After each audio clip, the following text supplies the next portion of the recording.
Alors, est-ce que la France agit encore comme un colon? Est-ce que la crise diplomatique en Algérie inquiète?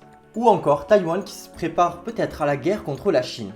Bienvenue sur Décodeur Bebop, on va résumer l'actu algérienne mais aussi du monde en quelques minutes. Alors si vous nous découvrez, bienvenue à vous, n'hésitez pas à vous abonner pour recevoir une petite vidéo, donc on fait une vidéo tous les jours pour recevoir une petite notification.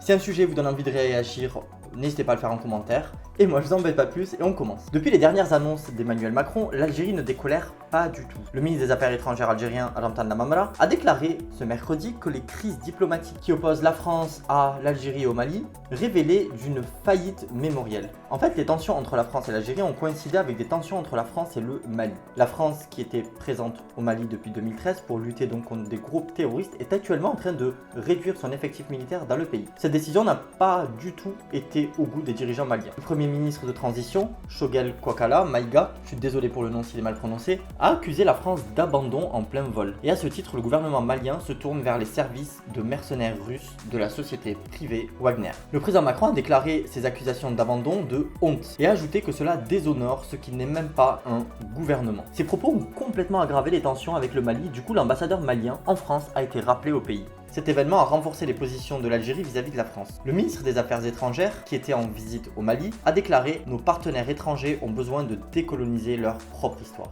Sans citer la France de façon explicite, il dit que ses partenaires entre guillemets devraient arrêter d'agir avec les pays d'Afrique comme une logique de mission civilisatrice qui a beaucoup été utilisée pendant la colonisation. Il estime que cette décolonisation est essentielle pour assainir les relations qui existent entre la France et les pays d'Afrique. Ramtan Lamamra en a aussi profité pour réaffirmer le soutien de l'Algérie dans la crise que traverse le Mali depuis presque maintenant 10 ans. Donc voilà, après quelques apaisements, là ça repart de plus belle, donc à voir comment ça va se passer, enfin, en espérant en tout cas que ça se recalme et qu'enfin on puisse se concentrer donc sur les réels problèmes, donc les problèmes économiques qu'ont chacun des trois pays et commencer à aller de l'avant. Et comme dirait la Mamla, dans des relations plus saines. Le deuxième sujet de cette vidéo est toujours dans le même thème, en fait, c'est la crise diplomatique donc entre la France et l'Algérie qui fait réagir et inquiète.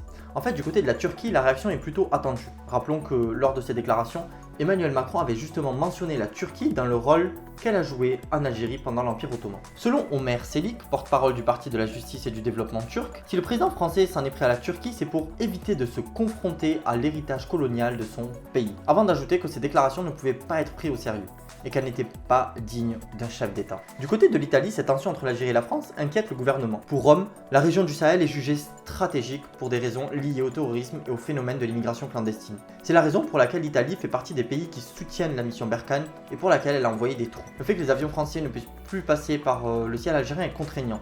Leur détour aura un impact sur les délais de voyage, mais aussi sur le coût de la logistique. Enfin, la dernière inquiétude est le rapprochement avec la Russie.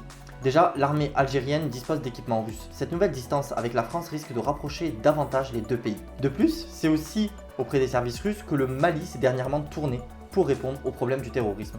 Selon le journal l'italien Giornal, l'Italie reste attentive à la tournure que pourraient prendre ces relations, d'autant plus que l'Algérie est considérée comme l'un de ses principaux adversaires en Méditerranée, donc pour citer le journal. Maintenant on passe directement au dernier sujet de cette vidéo, donc c'est au sujet de Taïwan. En fait, la situation est la pire que Taïwan ait connue en 4 ans. C'est ce qu'a déclaré en tout cas le ministre thaïlandais de la Défense, Chiu Kuo-cheng.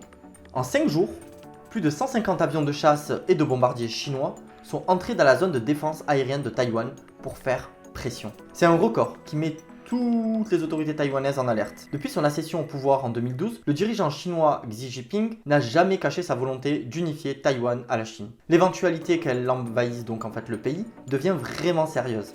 Le ministre taïwanais en tout cas a d'ailleurs précisé que Pékin serait en mesure de lancer une attaque de grande envergure en 2025. A ce titre, la présidente Tsai Ing-wen a déclaré « Taïwan fera tout ce qu'il faut pour se défendre, quoi qu'il en coûte ». Son gouvernement a exhorté Pékin à cesser immédiatement ses actions provocatrices non pacifiques et irresponsables. La crainte d'une guerre dans la région plane. Et en plus de ça, c'est pas une petite guerre car Taïwan est actuellement allié avec les États-Unis, l'Australie, l'Angleterre qui ont même récemment tenu leur position vis-à-vis de ce conflit et ont dit soutenir Taïwan. Si une guerre éclate entre ces deux pays, ça peut rapidement monter en crescendo et amener d'autres pays dans le conflit, ce qui serait un gros problème mondial. Donc voilà, les sujets aujourd'hui qui n'étaient pas du tout joyeux. Je suis désolé de vous laisser avec des sujets aussi peu joyeux en fin de semaine parce qu'on est jeudi et c'est la dernière vidéo de cette semaine. Mais voilà, c'était des sujets assez sérieux mais dont il fallait traiter. On n'a pas le choix, c'est un peu ce qui se passe en ce moment. Donc Par contre, ce que j'essaie de faire, c'est de revenir dimanche avec de bonnes nouvelles, ok? J'en chercherai, vous inquiétez pas, je trouve, mais je viendrai avec des bonnes nouvelles ou des news un peu plus fun et plus cool pour dimanche.